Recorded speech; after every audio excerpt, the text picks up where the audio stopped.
Pues vamos a abrir nuestras Biblias en Hechos capítulo 7. Vamos a dar continuación nosotros al estudio del libro de los Hechos, Hechos de los Apóstoles, capítulo 7. Habíamos comentado, entre otras cosas, que este es el capítulo más largo del libro de los Hechos, con 60 versículos. Trata acerca del sermón de Esteban, este capítulo, uno de los 7, entre aquellos que fueron escogidos por el pueblo y por los apóstoles para poder resolver un problema que había surgido dentro de la iglesia, de administración de los recursos para los pobres en la iglesia de Jerusalén, en particular de las viudas. Esteban se manifestó no solamente como un excelente diácono, siendo un buen administrador acerca de las tareas que se le había encomendado, sino que también Esteban mostró ser aún algo mejor, un excelente predicador del Evangelio. Y aquí en el capítulo 7 nosotros tenemos la defensa que él presentó delante de aquellas autoridades, delante del Sanedrín, cuando fue acusado de blasfemar contra Dios, de blasfemar contra el templo, contra la tierra y contra Moisés, en los momentos en los cuales él estaba predicando la palabra de Dios en medio del pueblo.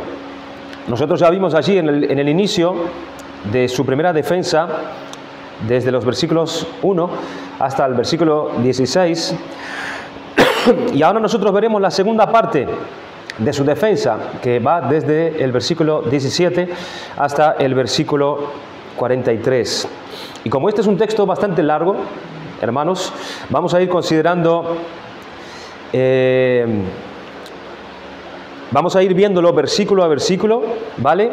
Pero vamos a ir considerándolo despacio para que lo que nosotros vayamos viendo sea algo que nos quede claro y podamos entender esta segunda parte de su defensa. Vamos a recordar primeramente algunos puntos en lo que nosotros podemos situarnos antes de empezar a considerar su segunda defensa. ¿Qué es lo que está haciendo? ¿Qué es lo que estaba haciendo Esteban aquí?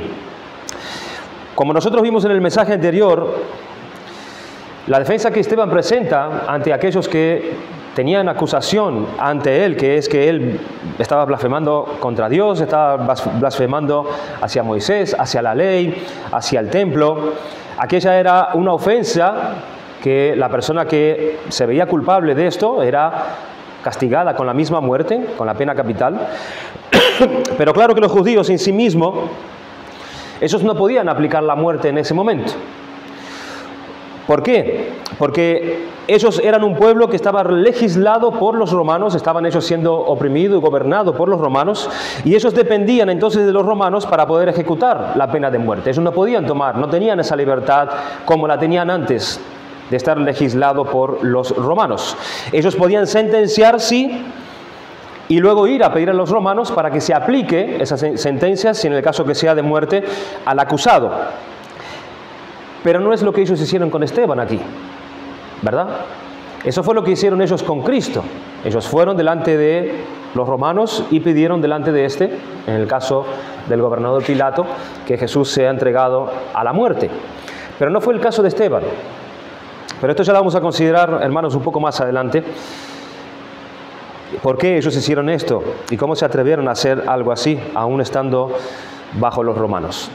Pero delante del Sanedrín, que era la mayor autoridad de Israel para poder juzgar ese tipo de cosas, porque este Sanedrín, este grupo de 70 y pico de hombres, ellos no solamente estaban ahí para poder juzgar las cuestiones espirituales, sino que ellos también estaban allí como autoridad para poder juzgar los asuntos civiles. Ellos eran una autoridad amplia en esa época.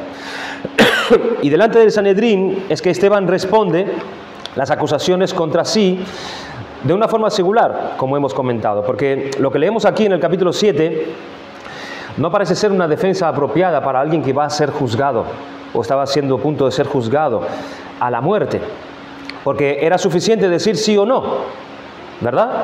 A la pregunta que ellos hicieron. Versículo 1, el sumo sacerdote dijo entonces, ¿es esto así? Esteban, ¿es verdad estas acusaciones que están haciendo y se están levantando contra ti? ¿Sí o no? Bastaba decir sí o no. Bastaría decir no. Nada de eso es verdad. Si no, Lo que yo estaba diciendo es esto, esto y esto y esto y esto. Bastaba una respuesta simple, pero lo que hace Esteban aquí es un largo sermón en su defensa, donde él tenía el derecho de hacerlo, por supuesto, pero no es una defensa singular de un hombre que está a punto de ser muerto. Y esto es para nuestro beneficio, hermanos. Es algo para nuestro beneficio, porque lo que tenemos aquí es un resumen de una revisión de casi toda la historia del Antiguo Testamento en un solo capítulo, contenida en un solo capítulo. Y nos muestra cómo los primeros creyentes, algo como a destacar, ellos entendieron perfectamente y supieron interpretar lo que estaba sucediendo en su época a través de las Escrituras. En la primera parte de su defensa, Esteban relató la historia de los patriarcas. Él hace un resumen de Abraham, de Isaac, de Jacob y de José, y todo eso en un espacio de pocos versículos, resumiendo así el libro de Génesis. Y al contar esta historia de los patriarcas, él muestra, primero, que Dios nunca estuvo encerrado en la tierra prometida, porque Dios le habló a Abraham, Dios le habló también a José en la Mesopotamia y en Egipto, respectivamente. Entonces Dios no es un Dios de un solo lugar, sino que Dios es un Dios de todo el universo. No es solamente Dios de Israel, Dios no es solamente un Dios de aquella tierra, sino que Dios domina, Dios abarca, Dios alcanza, Dios habla en todos aquellos lugares donde Él creó. Dios es un Dios del universo. En segundo lugar, al contar la historia de los patriarcas, Esteban muestra también que Dios se manifestó a Abraham, Isaac, Jacob y José cuando todavía no había templo construido. Los judíos aún no estaban en la tierra prometida y muchos menos habían construido un templo. O sea que, conclusión, Dios no depende de templos. Dios no depende de un sitio, de un lugar. Es lo que Esteban les diría más adelante en el versículo 48, que dice: mas Salomón le edificó casa. Versículo 48, si bien el Altísimo no habita en templos hechos de manos, como dice el profeta. Y aquí él cita Isaías 66, versículo 1, el cielo es mi trono y la tierra el estrado de mis pies. ¿Qué casa me edificaréis? Dice el Señor. ¿O cuál es el lugar de mi reposo? ¿No hizo mi mano todas estas cosas? El Señor es un Dios del universo. El Señor no habita en un templo. Él dice: no es el cielo mi trono y la tierra el estrado de mis pies. Y son precisamente las mismas palabras dichas por el apóstol Pablo más adelante en Hechos capítulo 17, versículo 24, a aquellos atenienses, ¿se acuerdan? Cuando Pablo vio toda esa idolatría, todos esos templos, y él ve un templo que ponía un cartel que decía al Dios desconocido, a un Dios que ellos, si hubiera algún Dios que ellos no conocieran, también ellos estarían dispuestos a adorar a ese Dios. Pero Pablo dijo: el Dios que hizo el mundo y todas las cosas que en él hay, siendo Señor del cielo y de la tierra, es la misma línea de Esteban. No habita en templos hechos por manos humanas, ni es honrado por manos de hombres como si necesitara de algo, pues Él es quien da a todos vida y aliento y todas las cosas. Los judíos no entendían esto así. Ellos pensaban que Dios era únicamente Dios de Israel y Dios solamente se manifestaba en aquel templo que ellos construyeron. Así que podemos ver cómo el apóstol Pablo entendió las Escrituras de manera precisa, al igual que Esteban, en cuanto a este asunto. Ellos decían: Dios no depende de templos para poder relacionarse con las personas. No depende de eso.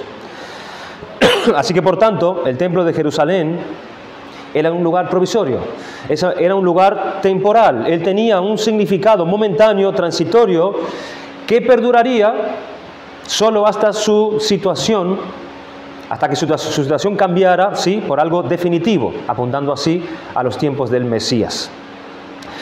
En tercer lugar, al contar la historia de los patriarcas, Esteban también quiere hacer ver que la ley de Moisés, esa ley por la cual los judíos se vanagloriaban tanto, había sido dada 400 años después del periodo de los patriarcas. Por tanto, ella también tenía un periodo limitado. Ella también tenía una validez limitada.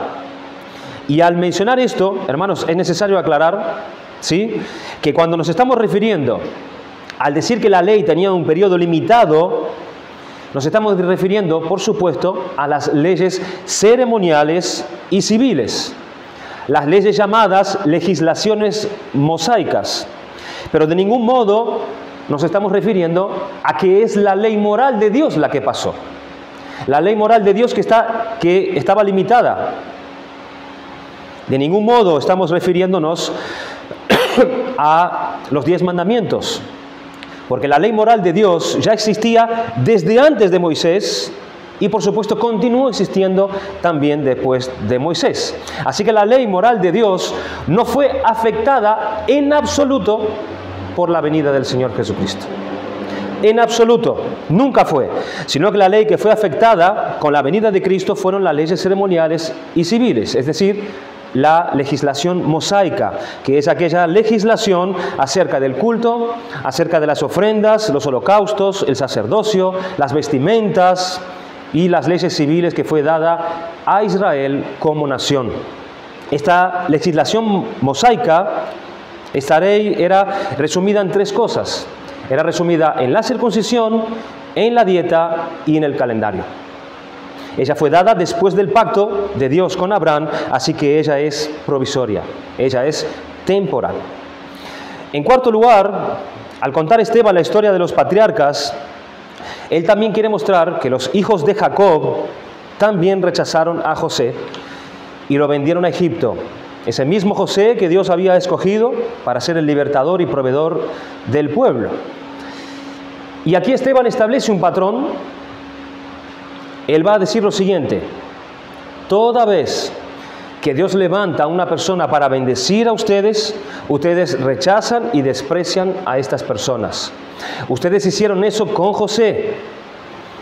Y el punto de la defensa de Esteban es: y ustedes hicieron esto con Jesús también. Y siempre ha sido la misma conducta de ustedes. Así como rechazaron a José, así también rechazaron a Moisés, rechazaron a los profetas y rechazaron también a Jesús y a todos aquellos que Dios envió para bendecir a ustedes. Entonces, este es uno de los puntos que Esteban tiene como objetivo al contar la historia de los patriarcas. La historia de los patriarcas, la historia de los hijos de los patriarcas es una historia marcada por la incredulidad. La historia de Israel está llena de referencias en cuanto a la dureza de sus corazones. Siempre ha estado marcada por ser dura de cerviz hasta los días de Esteban.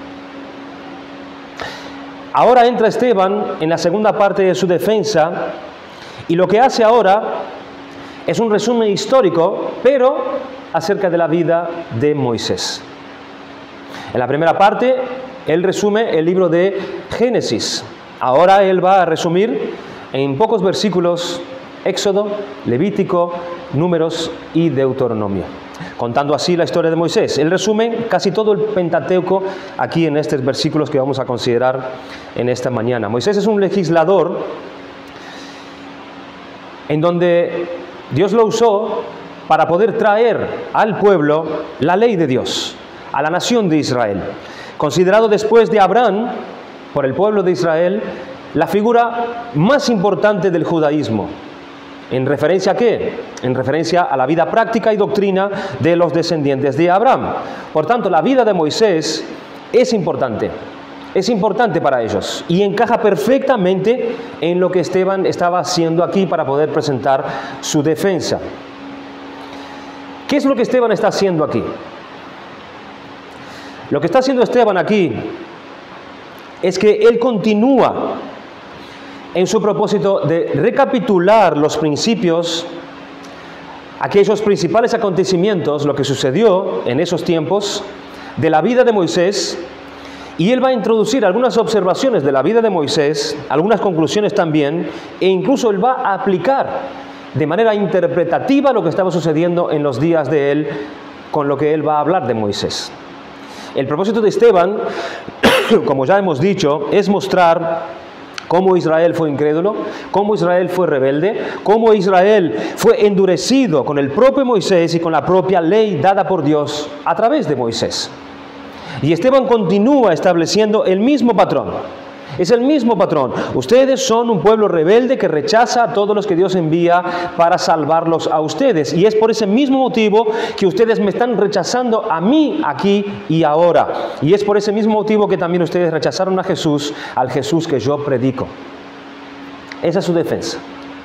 Vamos a analizar entonces, hermanos, esta segunda parte de su defensa, desde el versículo 17 hasta el versículo 43. Vamos a ir leyendo por partes y lo vamos a hacer bastante rápido porque no hay tanta necesidad de enfocarnos aquí tanto tiempo en los detalles del texto, pero vamos a ir, no vamos a leer el texto entero ahora de inicio como hemos venido haciendo antes, sino que vamos a ir leyendo por partes y analizando lo que vamos leyendo. Vamos a leer desde el versículo 17 al 19, que dice: Pero cuando se acercaba el tiempo de la promesa que Dios había jurado a Abraham, el pueblo creció y se multiplicó en Egipto hasta que se levantó en Egipto otro rey que no conocía a José. Este rey, usando de astucia con nuestro pueblo, maltrató a nuestros padres a fin de que expusiesen a la muerte a sus niños para que no se propagasen. Todos nosotros conocemos la historia de los inicios de Éxodo, ¿verdad? Cuando narra que Faraón murió y se levantó allí otro faraón que no conocía a José, ni a los hijos de José, ni a los hermanos de José. Él no conocía a la familia de José. Y cuando se refiere a que él no conocía a José, ni a su familia, ni a sus descendientes, ni mucho menos, no se refiere a que él no conocía la historia de José. Eso era algo que estaba en los escritos de los egipcios. No se refiere a eso, sino que ya no había nadie de la descendencia de José dentro del gobierno o siendo como influencia dentro del gobierno. Eso es lo que se refiere. Sino que ya era solamente un pueblo que estaba allí viviendo en Gosén y en donde este faraón no conocía a nadie. No había nadie allí en el puesto o entre los faraones. ¿Cuándo sucedió esto? Dice que esto sucedió cuando se acercaba el tiempo del cumplimiento de la promesa de Dios hecha a Abraham. ¿Qué promesa es esa? ¿A qué se refiere? Bueno, 400 años, un poco más de 400 años antes, Dios había hecho una promesa a Abraham. Dios le había dicho a Abraham: tus hijos serán esclavos en una tierra extranjera, allí se van a multiplicar, pero yo voy a sacarlos de allí y voy a traerlos a esta tierra a la cual ustedes se encuentran ahora. Esa era la promesa de Dios. Dios había hecho una promesa 4 siglos antes y ahora había llegado el momento en que Dios iba a cumplir esa promesa. Pero el asunto es que Dios cumpliría esa promesa de una manera inesperada. ¿Cómo es que Dios cumple la promesa de liberar a los descendientes de Abraham, aquellos que estaban esclavizados en ese momento en Egipto, y traerlos así a la tierra prometida? Y la respuesta es: Dios levantaría a un faraón. Dios levantaría a un faraón que dice: ¿quiénes son ustedes? No, aquí no hay privilegios para ninguno de ustedes. Ustedes son esclavos. Ustedes son extranjeros. Ustedes no son egipcios. Ustedes van a trabajar para nosotros. De esta manera se levantó este faraón que no conocía ni a José ni a su descendencia. Entonces, este faraón que no conocía a José esclaviza a los judíos allí en Egipto. Qué forma extraña de cumplir una promesa, ¿verdad? Pero Dios tiene sus caminos. Dios tiene sus pensamientos y Él cumple sus promesas de su manera, a su manera. ¿Recuerdan a Habacuc, hermanos? La nación estaba llena de injusticia. El profeta se espanta delante de Dios y pide a Dios que Dios obre, que Dios solucione aquella situación, porque se vivían muchas injusticias entre el pueblo. Y Habacuc quizás creía que Dios mandaría a su espíritu que convencería a esas personas, que esas personas cambiarían en sus corazones, ¿verdad? O quizás él pensaría que Dios levantaría a un hombre que pusiera de una vez por todas justicia allí en medio del pueblo. Señor, soluciona esto, sería lo que estaría pidiendo Habacuc. Está bien, dice Dios. ¿Y qué hace Dios? Dios manda a los caldeos. Dios manda a una nación bárbara, poderosa, sin misericordia, una nación sin piedad que arrasaría con todo. Y lo que hace Habacuc es a penarse en su corazón, porque Habacuc ve que la solución parece ser más grave que la enfermedad que estaba sufriendo la nación. ¿Qué forma extraña sería esta la de Dios de cumplir su promesa? Pero repito, Dios tiene sus caminos, Dios tiene sus maneras y Dios tiene sus pensamientos, y Él cumple sus promesas conforme a su propósito y conforme a su voluntad. Dice Esteban que se levantó en Egipto otro rey que no conocía a José. Este rey, usando de astucia con nuestro pueblo, maltrató a nuestros padres a fin de que expusiesen a la muerte a sus niños para que no se propagasen. Pero cuanto más este faraón apretaba al pueblo judío, más los judíos se multiplicaban en la tierra de Egipto. Y el miedo de este faraón es que llegase el momento que los judíos fuesen más que los egipcios. Y llegase el punto en que estos pudieran tomar el poder y que ellos pudieran tomar control de la nación. Ese era su temor. ¿Y cómo él hizo eso? Él ordenó entonces que todos los niños que naciesen niños, fueran muertos. Las niñas podían vivir, pero los niños, lo que eran varoncito, ellos debían morir. Entonces él los instruyó a las parteras para que hiciesen eso. Y a la hora de nacer, los niños habían que ser sacrificados, a las niñas había que dejarla vivir. Y según el relato, nosotros entendemos o conocemos que las parteras, o muchas de ellas, no actuaron de esta manera. Pero sí es una realidad que muchos niños murieron también, porque en muchas partes se han cumplido este mandato del faraón. Pero esa era la orden. Desde el versículo 20 al versículo 22, Esteban está narrando aquí cómo Moisés se escapó de esa orden, precisamente de esa orden de Faraón, y cómo fue criado él en la corte del Faraón. Dice así el versículo 20: en aquel mismo tiempo nació Moisés, y miren qué característica, y fue agradable a Dios. Era un poco el mismo sentimiento que Dios tenía hacia José, ¿se acuerdan? Pero Dios estaba con José, dice. Y ahora cuando narra a Moisés, dice que y fue agradable a Dios, es decir, el favor de Dios estaba sobre ese niño.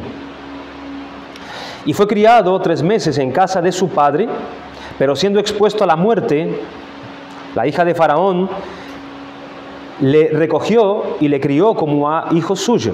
Y fue enseñado Moisés en toda la sabiduría de los egipcios, y era poderoso en sus palabras y obras. Nosotros conocemos la historia de Moisés, hermanos, ¿verdad?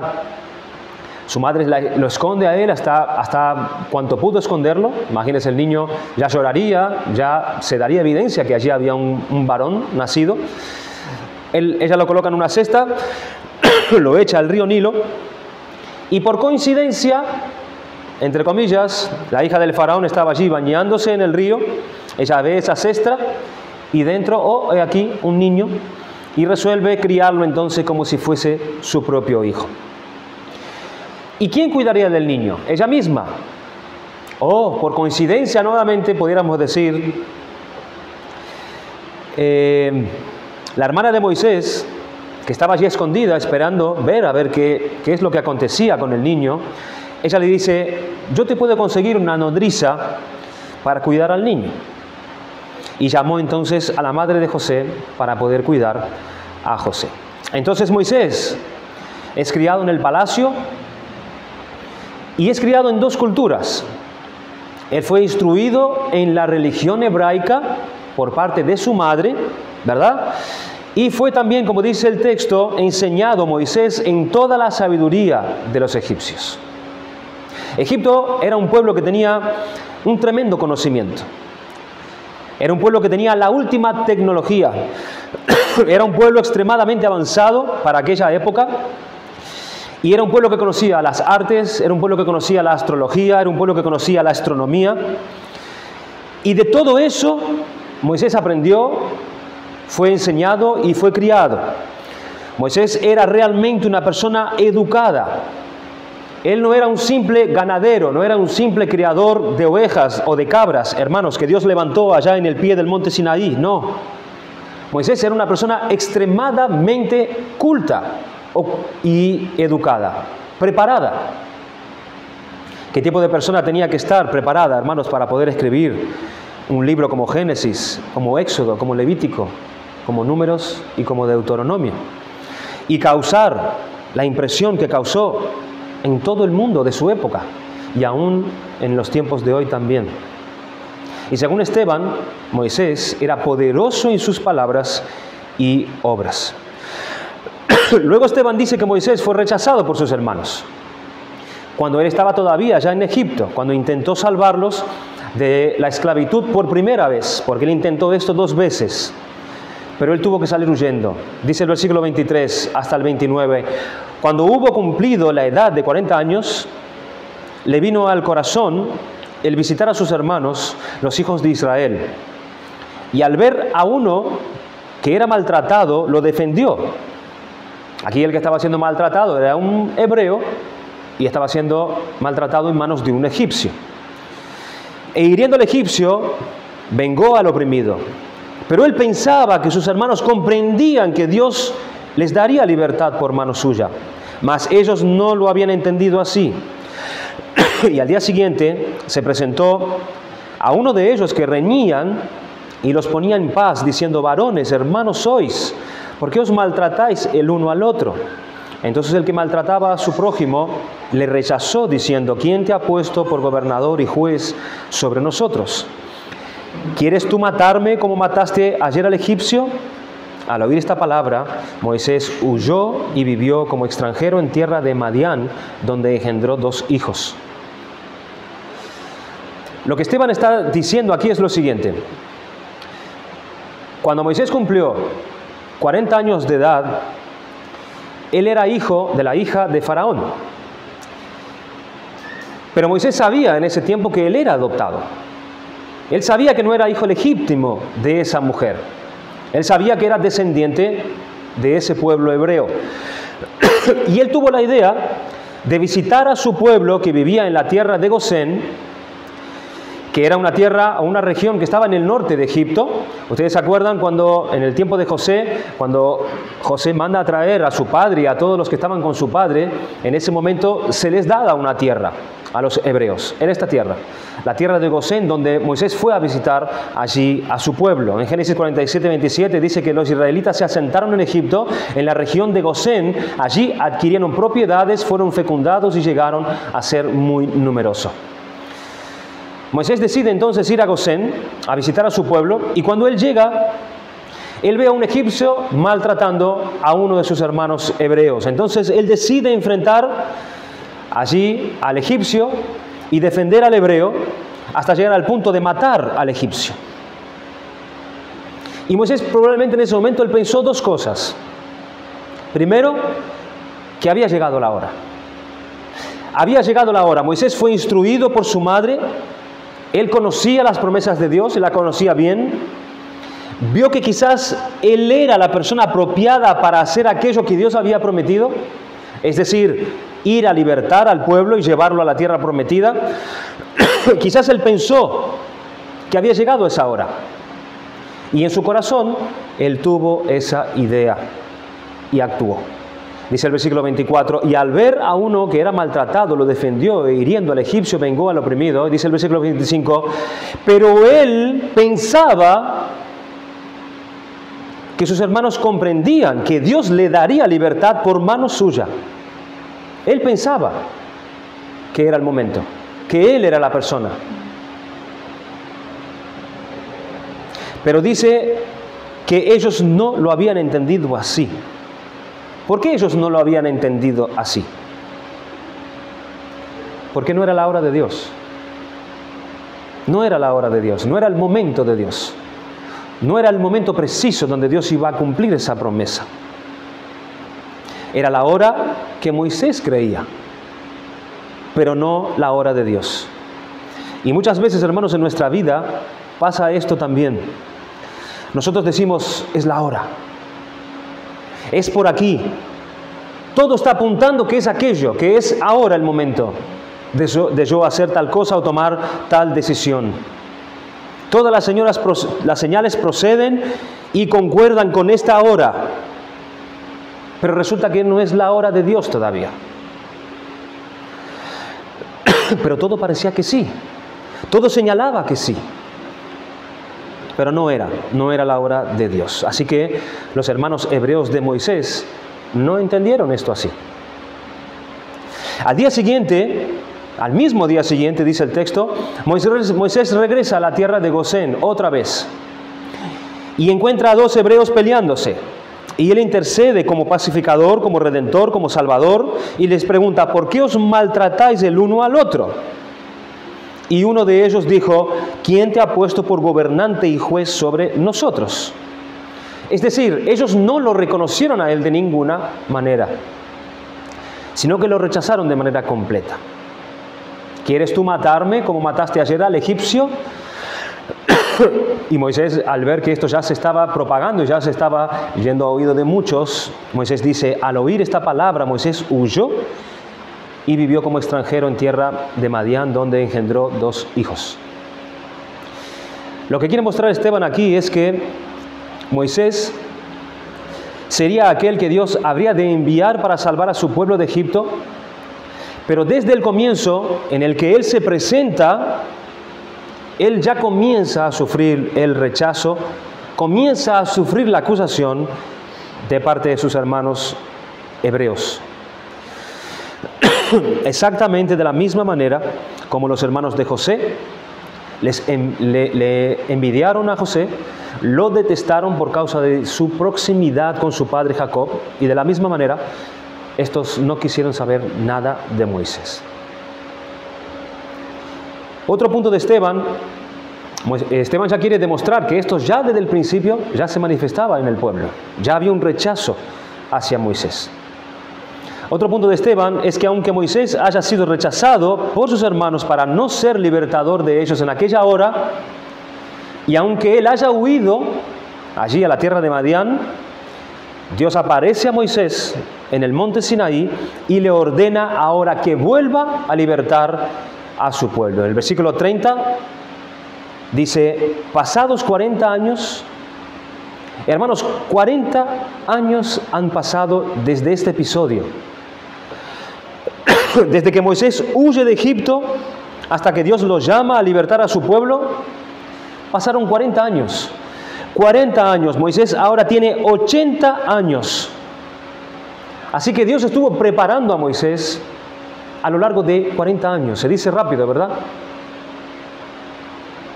Para luego ir a libertar a su pueblo. Moisés pensó que el momento era cuando él tenía 40 años. Él pensó que ya era el momento de cumplir la promesa de Dios y que él sería la persona indicada. Pensó que ya estaba listo, era el momento. Pero no, tenía que llegar a los 80 años y había mucho camino aún que andar. Moisés tenía que aprender aún muchas cosas todavía hasta llegar al tiempo de Dios. 40 años más. Dice el versículo 30 al 34, pasados 40 años, un ángel se le apareció en el desierto del monte Sinaí en la llama de fuego de una zarza. Entonces Moisés, mirando, se maravilló de la visión y acercándose para observar, vino a él la voz del Señor: yo soy el Dios de tus padres, el Dios de Abraham, el Dios de Isaac y el Dios de Jacob. Y Moisés, temblando, no se atrevía a mirar. Y le dijo al Señor: quita el calzado de tus pies, porque el lugar en que estás es tierra santa. Ciertamente he visto la aflicción de mi pueblo que está en Egipto, y he oído su gemido y he descendido para librarlos. Ahora pues, ven, te enviaré a Egipto. Ahora, dice el Señor, ahora entonces, ven, te enviaré a Egipto.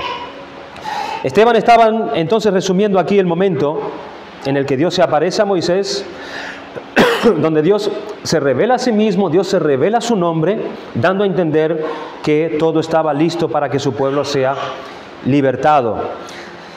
Hay una pregunta muy importante aquí. ¿Cómo es que Dios usa a Moisés, aquel que fue rechazado por sus hermanos en Egipto? ¿Cómo Dios va a presentar a Moisés a ellos?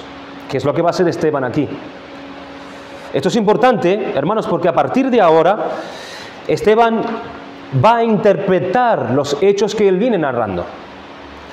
Él primero viene contando la historia ¿verdad? Él solo viene repitiendo lo que está escrito en el libro de Éxodo, pero ahora él va a hacer las aplicaciones y va a interpretar lo que él leyó. La pregunta es, ¿cómo es que Dios usa a Moisés, aquel que fue rechazado por los hermanos en Egipto? Y aquí tenemos una seguidilla desde el versículo 35, 36, 37 y 38, donde leemos estas palabras en el inicio. A este Moisés, a este Moisés, a este Moisés, a este Moisés. Acá está Esteban presentando quién fue este Moisés y cómo Dios lo presentó a él, a sus hermanos que lo rechazaron. Dice, en primer lugar, en el versículo 35, que él fue enviado como gobernador y libertador. Miren las características, hermanos, que tenía este hombre. Fue enviado como gobernador y libertador. Dice el versículo 35, a este Moisés, a quien habían rechazado, diciendo, ¿quién te ha puesto por gobernador y juez? A este lo envió Dios como gobernante y libertador. Esa palabra gobernante significa jefe, por mano del ángel que se le presentó en la zarza. Miren qué característica para este hombre. El versículo 36 dice, este los sacó, habiendo hecho prodigios y señales en la tierra de Egipto y en el Mar Rojo y en el desierto por 40 años. Es decir, en Egipto, la demostración de las 10 plagas. En el Mar Rojo, Él abre el Mar Rojo para que el pueblo pasase. En el desierto, pan del cielo, la roca se abre, ellos toman agua y varios milagros más de las manos de Moisés. Este Moisés a quien ustedes rechazaron, Dios lo usó a través de grandes señales y prodigios. En tercer lugar, el versículo 37, este Moisés fue quien profetizó la llegada de un profeta semejante a él, y Dios lo usó a él para poder anunciar al Mesías que había de venir. Versículo 37, este Moisés es el que dijo a los hijos de Israel, profeta os levantará el Señor vuestro Dios de entre vuestros hermanos, como a mí, a él oiréis. ¿A quién tenía en mente Esteban cuando trae esto delante de ellos? A Jesús, hermanos. A Jesús. Jesús es ese profeta del cual Moisés dijo a Dios que iría a levantar y que sería semejante a él, como dice Moisés. Pero no pierdan el pensamiento de Moisés, hermanos. Dice que primero, como dijimos antes, él establece los hechos y después él interpreta lo que él dice. Ese Moisés que fue rechazado por los hebreos allá en Egipto, ese Moisés fue a él quien Dios mandó como gobernador y libertador. Fue él quien hizo grandes señales y prodigios y sacó al pueblo de Egipto. Fue él quien profetizó la llegada de un profeta y aún más, fue él quien estuvo como mediador entre Dios y el pueblo. Versículo 38 dice, y este es aquel Moisés que estuvo en la congregación en el desierto con el ángel que le hablaba en el monte Sinaí y con nuestros padres y que recibió grandes palabras de vida que darnos. A este Moisés que hizo y recibió todas estas cosas es a quien ustedes rechazaron. ¿Ven el argumento de Esteban? ¿Cuál fue la actitud del pueblo allá en la época de Moisés? No solamente en Egipto, la primera vez que fue rechazado por su pueblo, sino durante todo el proceso más adelante. ¿Cuál fue la respuesta del pueblo? Versículo 39 y versículo 41 dice, al cual nuestros padres no quisieron obedecer, sino que le desecharon, y en sus corazones se volvieron a Egipto, cuando dijeron a Aarón, haznos dioses que vayan delante de nosotros, porque a este Moisés que nos sacó de la tierra de Egipto, no sabemos qué le haya acontecido. Entonces hicieron un becerro y ofrecieron sacrificio al ídolo, y en las obras de sus manos se regocijaron. El cual nuestros padres no quisieron obedecer, sino que le rechazaron. Aquí Esteban ya resume esos 40 años en el desierto, ¿verdad? En los libros de Éxodo, Levítico, Números y Deuteronomio. ¿Y qué hicieron a lo largo de esos 40 años? Lo que ellos hicieron fue desechar a Moisés y no quisieron obedecer, y en sus corazones se volvieron a Egipto. ¿No es increíble, hermanos, esto? ¿No es increíble que el pueblo tuviese esa actitud ante un hombre que tenía todas estas características puesto por Dios para el bien de ellos? Después de todo eso que Dios hizo a favor de ellos por medio de Moisés, en sus corazones ellos decidieron volver a ser esclavos, volver a Egipto. Ellos estaban dispuestos a cambiar la libertad que tenían, la libertad de la cual Dios lo había liberado de la mano opresora de los egipcios. Recuerdan que en el texto dice que cuando llegó el momento, cuando Moisés tenía 80 años, Dios lo llama a Moisés y dice: he escuchado el clamor de mi pueblo. El pueblo llegó a un punto de agonía y de sufrimiento que Dios oyó su voz. Ellos no recordaron eso. No recordaron al extremo que ellos llegaron, el sufrimiento que estaban padeciendo, sino que en su incredulidad aquí, por rechazar a Moisés, por rechazar los mandamientos de Dios, ellos en su corazón decidieron volver a ese tiempo. Decidieron cambiar su libertad de todo eso por el pescado, por los pepinos, por los melones, por los puerros, por las cebollas, por los ajos. Y llegaron a maldecir aquel pan donde ellos lo llamaron miserable, donde Dios los mantenía y los sustentaba en su hambre todos los días. Ellos prefirieron estar esclavos en Egipto, pero no comiendo ese pan despreciable. En su corazón querían volver a Egipto, es decir, había un deseo profundo en ellos de volver. Pero lo peor no fue eso. Lo peor fue cuando ellos le piden a Aarón que les hagan dioses para que los lleven otra vez a la tierra de Egipto, porque no sabemos nada acerca de este Moisés. Y fíjense la expresión de ellos: este Moisés. Es una manera despectiva de hablar. Y Esteban usa este nombre. Él dice en esos 4 versículos que hemos considerado, este Moisés, de una manera como poniendo en labios de ellos su manera de referirse a Moisés. Este Moisés a quien ustedes se refieren, este. ¿Se acuerdan que era el mismo lenguaje que los fariseos y los gobernantes usaron delante de los apóstoles? Este Jesús. ¿Quién es este Jesús? Es el mismo lenguaje. Este Moisés, una forma despreciable de referirse a esa persona.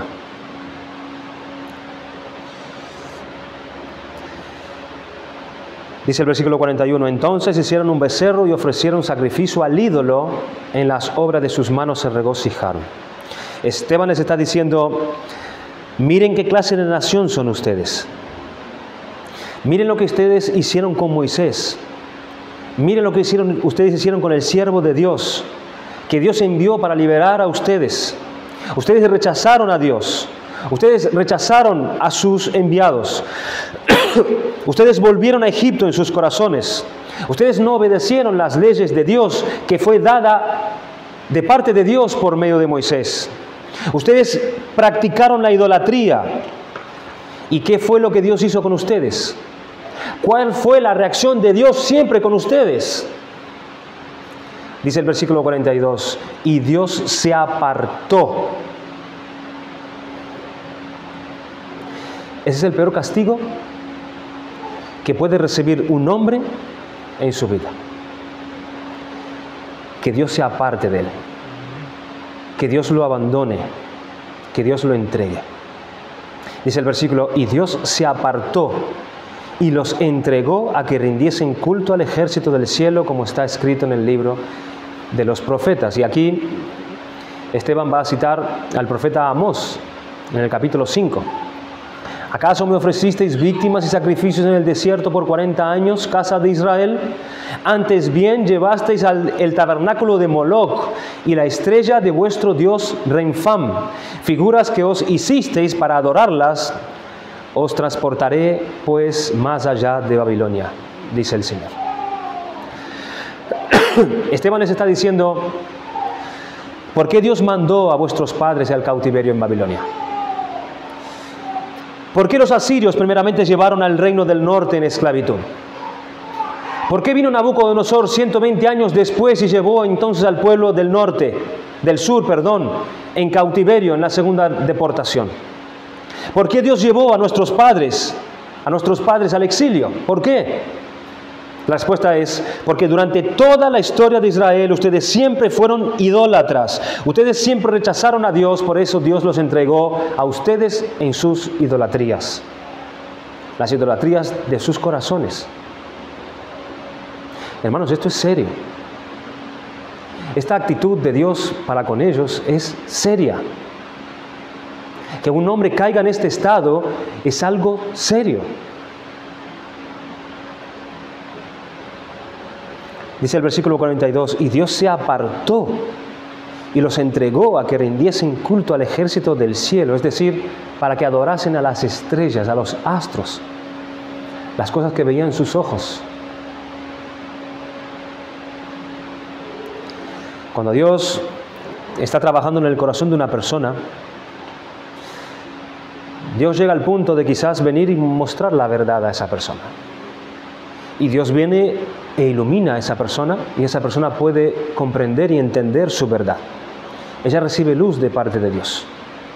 Ella viene al conocimiento de la verdad, pero cuando Dios abandona a una persona, cuando Dios se aparta de esa persona se adentra entonces cada vez más en el mar profundo de sus tinieblas.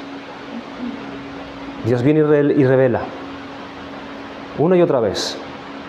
Pero cuando esa persona es terca y es dura de cerviz, Dios la entrega y esa persona se adentra más en su oscuridad. ¿Qué fue lo que ellos hicieron durante esos 40 años en el desierto? Esteban está preguntando, ¿ellos adoraron a Dios? No, claro que no. ¿Acaso me ofrecisteis víctimas y sacrificios en el desierto por 40 años, casa de Israel? Dice el Señor. Y ahí está el nombre de los dioses. El versículo 43 dice, antes bien llevasteis el tabernáculo de Moloc. Moloc era una divinidad cuyos sacrificios se consistían, hermanos, en el sacrificio de sus propios hijos al fuego. Las personas sacrificaban a sus hijos primogénitos a Moloc, entregándolos a la hoguera. ¿A dónde han llegado este pueblo? Entonces los israelitas, durante los 40 años en el desierto, ellos practicaron este tipo de culto. Ellos adoraron las estrellas, el dios Renfán, las figuras que dice Dios que hicisteis para adorarlas, eran todos dioses paganos, todos paganos. Esteban les quiere hacer ver que durante 40 años ellos abandonaron a Dios y ellos vivieron en la práctica de la idolatría y esa fue la causa del cautiverio de Babilonia. Por su idolatría, dice Dios, os transportaré entonces más allá de Babilonia. En resumen, hermanos, ¿cuál es la intención de Esteban al mostrar a Moisés de esta manera? Él quiere mostrar primeramente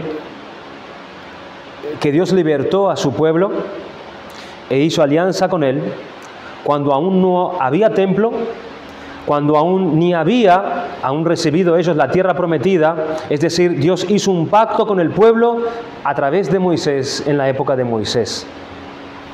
Él quiere mostrar también que Moisés había profetizado que vendría otro profeta semejante a él, que era para ser obedecido en todo, indicando un día que la legislación de Moisés pasaría y que otro Moisés ocuparía su lugar. Otro Moisés subiría. Y los autores del Nuevo Testamento entendieron perfectamente que este era el lugar de Jesucristo. Por eso predicaban a Jesucristo como gobernador y salvador. En tercer lugar, demostrar que los judíos siempre fueron duros. Así como hicieron con José, el antiguo Israel hizo también con Moisés, que era un tipo del Mesías que habría de venir. Todas esas características que vimos en esos versículos, este Moisés, eran todas características del Mesías. Este profeta que habría de venir fue escogido por Dios, pero rechazado por el pueblo, fue mediador entre Dios y los hombres y trajo la palabra de Dios. Y este mediador, este profeta, del cual él anunciaba, era superior a Moisés. Entonces, este ha sido siempre el patrón de conducta de este pueblo Israel frente a Dios. En la próxima semana, hermanos, nosotros veremos el final de su sermón, cómo él aplicó a aquellos que lo oían y cuál fue el impacto que causó en estas personas las palabras que él les predicó. Acá la vemos entonces a Esteban siendo fiel a Dios en la predicación fiel del Evangelio, predicando la verdad, aunque era duro las palabras que él estaba trayendo a los oyentes, pero Esteban con toda sinceridad buscaba de ellos el arrepentimiento delante de Dios y que ellos recibieran por fin la bendición que Dios les estaba trayendo a través de sus mensajeros. Aquí está Esteban predicando la verdad delante de toda esta audiencia, de todas estas autoridades, delante del Sanedrín, delante de los sacerdotes, los ancianos del pueblo, la guardia del pueblo, el capitán del templo, escribas y fariseos, los rabinos, maestros de la ley. Y Esteban los está acusando de manera directa, diciendo: ustedes necesitan cambiar, ustedes necesitan ser mansos y humildes, ustedes necesitan humillarse y creer en Dios, porque ustedes son rebeldes y desobedientes y están en contra de Dios. Pero lamentablemente, estas palabras ellos no las podrían soportar, no la podrían soportar. Pero para predicar así, hermanos, como ya hemos dicho, hay que conocer bien las Escrituras. Hay que conocer bien la palabra de Dios, y no solo conocer las Escrituras, sino interpretar bien la palabra de Dios. Esa es la sabiduría que tenía él. Esteban decía: estos son los hechos, estos son todos los acontecimientos, y su interpretación es esta, y está clara delante de ustedes y clara delante de todo el mundo. La semana pasada yo estuve predicando a una persona y entramos en el debate de considerar la palabra de Dios como verdad. Y yo le traía los hechos de Cristo, la muerte de Cristo, porque él se apoyaba en sus propias obras para la salvación. Aunque hablaba de Cristo, aunque hablaba de Dios, aunque creía que tenía paz con Dios. Y yo le presentaba los hechos, pero mira lo que dice Dios acerca de la salvación de los hombres, cómo Dios provee la salvación a través de unos hechos que Él hizo a través del Señor Jesucristo. Pero esa persona no podía ver eso. Esa persona decía que cada uno tiene su manera de interpretar la Biblia. Cada religión tiene su manera de interpretar lo que la Biblia dice. Entonces nosotros no tenemos tal capacidad de poder comprender verdaderamente lo que Dios dice. Entonces todo queda como en el aire. ¿Será verdad? ¿No será verdad? Tú predicas eso, el otro, nos respetamos todos, pero nadie sabemos lo que es verdad absoluta. Pero no es lo que hace Esteban aquí. Esteban trae hechos evidentes. Él trae la historia de Dios y la interpreta correctamente de una manera conocida por ellos. De una manera conocida por ellos. El apóstol Pedro escribió al apóstol Pablo diciendo: como también nuestro amado hermano Pablo, según la sabiduría que le ha sido dada, os ha escrito casi en todas sus epístolas, hablando en ellas de estas cosas, entre las cuales hay algunas difíciles de entender, las cuales los indoctos e inconstantes tuercen. Tenemos que asumir que hay textos que son difíciles. Hay pasajes que son difíciles de interpretar. El mismo apóstol Pedro lo dice. Eso es verdad, pero también hay muchos hechos, acontecimientos escritos en la Biblia que todo el mundo puede ver. La vida de Cristo, los evangelios, la historia que cuenta la salvación por medio de Cristo, su muerte, su resurrección. Cuando la Biblia habla de nuestro pecado, eso es algo claro allí delante de nosotros. No hay manera distinta de interpretar eso. No hay allí la necesidad de ser un doctor en la ley. Hay pasajes históricos, cuando la Biblia habla acerca de la condenación, de la necesidad de arrepentimiento.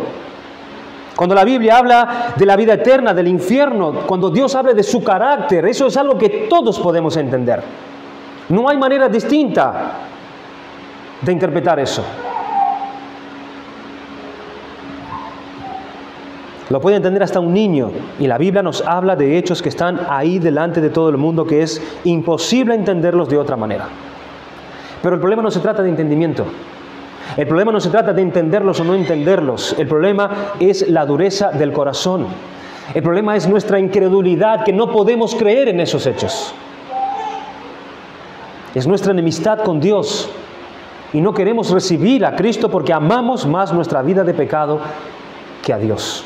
Ese es el problema. Y ese es el verdadero problema.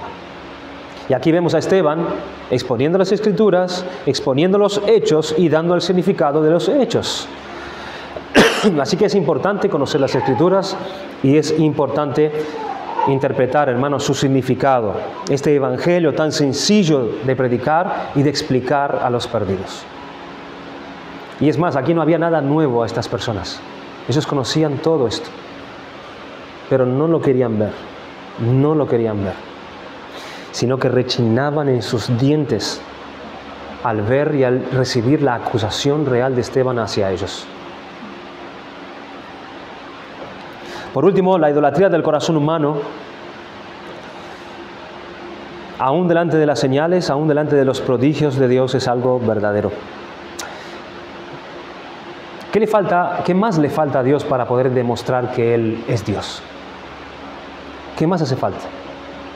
Dios dice que a través de su creación es completamente visible su existencia, su sabiduría, su poder, su gloria. Es evidente ante todos los hombres. ¿Qué más le hace falta a Dios para demostrar que Él es Dios? ¿Qué más tiene que demostrar Dios para que dejemos de dividir nuestro corazón, para que sigamos teniendo ídolos en nuestro corazón? ¿Qué más hace falta? ¿Qué más nos tiene que demostrar Dios, hermanos? Si pensamos en todos los privilegios que Dios nos da, todas las bendiciones, todo el conocimiento que Dios nos ha traído hasta ahora, de todas las cosas que Dios nos ha librado, y en cuánta terquedad nosotros todavía caminamos en nuestro corazón, ¿verdad? Viviendo mucho para nuestras cosas, viviendo aún mucho para nuestra propia gloria o para la gloria de otros, y no para Él. Es una realidad que tu corazón y mi corazón son idólatras, y esta historia de Israel debe traer temor ante todos nosotros. ¿Por qué? ¿Por qué? Porque Dios entrega a las personas a sus propios deseos de su corazón. Lo ha hecho en el pasado y Dios lo sigue haciendo hoy en día también. Allí en Romanos 1, por cuanto no quisieron dar gloria a Dios, hasta 3 veces Pablo dice, Dios los entregó y Dios los entregó. Lo mismo que Esteban dice aquí, Dios entregó a Israel para adorar a sus falsos dioses. Esa es la justicia retributiva de Dios. Es decir, Dios te llama, Dios te avisa, Dios insiste, Dios envía mensajeros, Dios te manda señales, Dios te manda su palabra.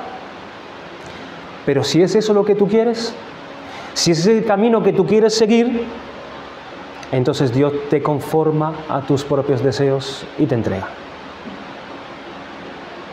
Entonces el hombre es adentrado a las profundidades de sus tinieblas y se concreta así la justicia retributiva de Dios.